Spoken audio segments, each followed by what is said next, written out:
Барлықтарыңызға сәлем, сіздермен бірге Казмет. Бүгінгі тақырып бізде вегетативтік жүйке жүйесі. Біз бастайық. Жалпы біз білетіндей, жүйке жүйесі ол бізде екіге бөлінеді, орталық және де перифериялық. Орталыққа ми және жұлын жатады, перифериялыққа вегетативті немесе автономды және соматикалық жүйке жүйесі жатады. Енді вегетативтік жүйке жүйесі туралы айтатын болсақ, ол ішкі мүшелердің, ішкі және сыртқы секреция бездерін, қан және лимфа тамырларының қызметін реттейтін жүйе болып табылады. Яғни, бүткіл ағзаны деуге де болады, өйткені ішкі мүшелер, секреция бездері, тамыр, қан тамырлар, лимфа барлығын реттейді. Енді вегетативтік жүйке жүйесінің жалпы бөлімдерін айтайық. Олар бізде симпатикалық, парасимпатикалық, метасимпатикалық. Осы метасимпатикалық жүйке жүйесі бойынша көп айта бермейді, бірақ та бұл видеода біз ол туралы айта кетеміз. Симпатикалық жүйке жүйесіне келейік. Оны басқаша күйзеліс жүйесі деп те атауға болады, өйткені организм яғни адам күйзелісте болғанда бұл жүйе айқын көрінеді. Организм күйзелісті жеңу үшін көп энергия бөледі. Жалпы мысалы артымыздан ит қуалап бара жатса, біз одан қашамыз ғой. Сол кезде бізде энергия көп бөлінеді, өйткені сол күйзелісті жеңу үшін. Осы симпатикалық нервтер преганглионарлы жүйке талшықтарынан құралған. Иннервация зонасына келетін болсақ, өте ірі. Суретте көрініп тұрғандай, почти бүткіл омыртқа жотасын алады деуге де болады. Ол бірінші кеуде бөлімінің бірінші омыртқасынан үшінші бел омыртқасына дейін аралықты алып жатыр. Сонымен қатар, гипоталамустың артқы ядросында да осы симпатикалық жүйеге жауап береді. Тағы да маңызды зат, ол локализациясында жаңағы паравертебральды және де превертебральды болып келеді. Медиаторларына келейік. Жалпы медиаторы екеу. Қалыпты жағдайда екеуін ғана ескереді, бірақ та бізде негізгі 3 медиатор бар. Біріншісі норадреналин 90% алады, ацетилхолин 7% алады, және де дофамин 3% алады. Енді симпатикалық бөлім активтенген кезде организмде қандай өзгерістер байқалады, соны қарастырып шығайық. Біріншісі, ол бізде көзге келейік, көз қарашығы үлкейеді.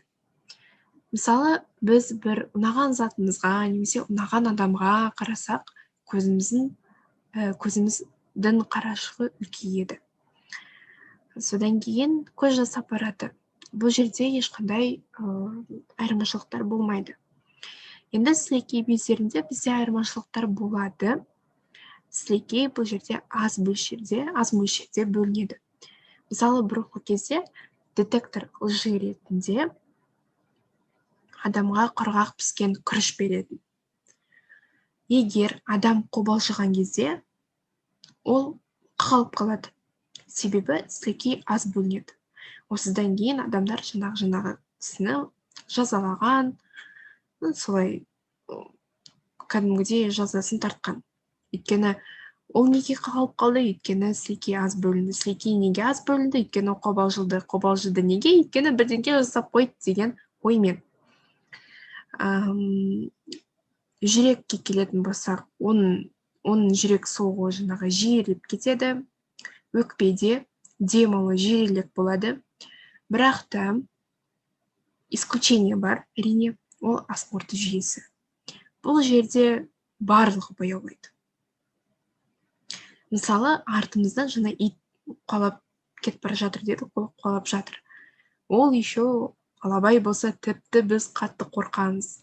Ол иттен қашып құтылу керек қой иттен. Жүгіреміз.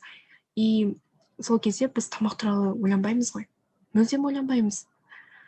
Тағы да мысалы, көбісі ОБТ тапсырғанда шығар. ОБТ тапсырған кезде аудиторияға 3 сағат 50 минутқа кіргізетін. Бірақ та ана тест жасап отырғанда тамақ туралы мүлдем ойланбайсың. Өйткені организм стресс, организм күйзеліс күйзелісте ана тестті орындау керек, жақсы балл алу керек деген оймен ана тамақ туралы мүлдем ойланбайсың. Содан кейін бізде жаңағы жыныс жүйесіне келейік. Көбінесе бізде ер адамдарда байқалады осы симпатикалық бөлім. Бұл жерде ер адамдарда эвакуляция кезінде болады. Енді парасимпатикалық бөлімге келейік. Парасимпатикалық жүйе ол симпатикалық жүйеге қарама-қарсы болып келеді. Локализациясына келетін болсақ, симпатикалық жүйеден жоғары және төмен, яғни жоғары және төмен. На ортасы симпатикалық. Яғни ортаңғы және аралық мида содан 8 көз аймағында иннервациясы тері бездері мен қол-аяқ тамырларын, басқаларын бәрін иннервациялайды. Медиаторына келетін болсақ, ол жерде ацетилхолин. Жаңа ойлап қалған шығарсыздар, иә, бағана симпатикалықта ацетилхолин болды, неге парасимпатикалықта тоже ацетилхолин. Бұл жерде ол модулятор қызметін атқарады. Яғни керісінше организмді күйзелістен шығарады. Енді бізде қандай өзгерістер болады жалпы? Парасимпатикалық бөлім организмге істем еткен кезде.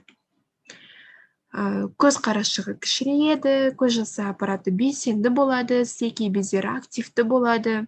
Мысалы, кішкентай балалардың сілекейлері ауыздарынан ағып отырады ғой. Сол сияқты бұл жерде де сілекей андай сұйық болып келеді. Жүрек соғысы қауіптанады, бұлшықеттер демалады, ас қорыту жүйесі керісінше активтенеді. И жыныс жүйесіне келетін болсақ, парасимпатикалық жүйе ер адамдарда эрекция кезінде байқалады. Енді метасимпатикалық жүйе туралы айтайық. Метасимпатикалық жүйе ол іш құрылысының бұлшықет құрылымдарының реттеуші қызметін атқарады. Сонымен қатар жүректің жиырылуын, моторикасының қалыпты жағдайда болуын қамтамасыз етеді. Локализациясына келетін болсақ, жүрек және де ас қорыту жүйесі. Енді осы жерде айта кетерлік жағдай, бағана біз симпатикалық, парасимпатикалық жүйе туралы айтқанда, ол жерде бізде преканглионарлы және де постганглионарлы талшықтардан тұрады деп айтқанбыз. Бірақ та метасимпатикалық жүйе микроганглиялардан тұрады. Және де метасимпатикалық жүйке жүйесі қосудың экстраоргандық жүйке жүйесінен мүше тініне берілуін қамтамасыз етеді. Және симпатикалық, парасимпатикалық жүйке жүйелері мен мүше тіндер арасында бітістіруші болады. Яғни симпатикалық пен парасимпатикалықтың арасында тұратын жаңағы бір барлығын қалыпты деңгейде ұстап тұратын бір сондай бітістіруші қызметін атқарады. Сонымен достар, бүгін біз вегетативтік жүйке жүйесі туралы талқыладық. Сіздерге ұнайды деген ойдамыз. Бізбен болғандарыңыз үшін рахмет. Келесі көріскенше.